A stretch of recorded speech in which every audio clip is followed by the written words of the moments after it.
sizinle bir işte hesabımı, karakterlerime falan tanıtacağım. Yan kulübümde tanıtacağım. Min kupalı karakterlerimi de, yan kupamı da tanıtacağım. Kostümlerimde en çok kostümü olan karakterimi tanıtacağım. Yani birinci başlıyor.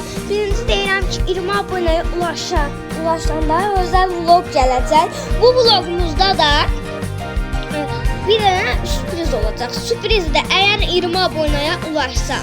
İndi 17 abone istəyirsən. Ya mənim hesabımı tanıtmaya başlayacağım. Birinci mənim 82 karakterim var. En çok kostümü olan karakterim Rico'dur. Bakın Rico, altın Rico, ateş böcek Rico, bölüm sonunu Rico, Memnun'un Rico, mükemmel hükümdarı Rico, kırmızı ceketli Rico, yumurta Rico. Ben işlediğim o da mücevher hükümdarı Rico'dur. Ne diyeyim bu özde. Bakın bu da şey kostümü. Ben şarj kostümünde bakacağım.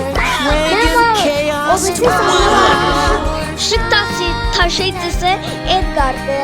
Yani ben bunu sarmak istiyorum. Bir de Moltis'in kostümler bunlardan birini sarmak istiyorum. Hem ben Rico'nun bu şarj kostümü var. Bu şarj kostümleri tanıdım. Birincisi mücevher hükümdar. Yan başta.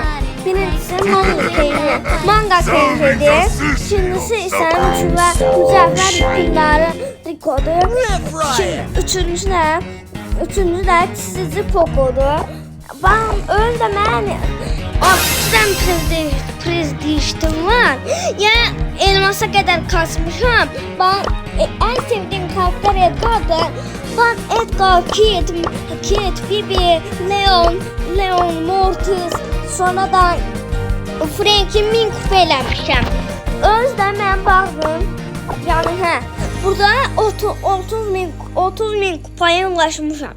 Burada 30 min kupayım, baxın. Yəni kulübümüzdə də katıla bilərsiniz. Baxın, kulübümüz belədir. Bax, oyuncular adlıdır. Bir hayalet şey var, özdə mordur, pəmbə də pəmbəlikdən şeydə hayalətdir. Hayalet de ağdı. Bu benim obisi hesabımda.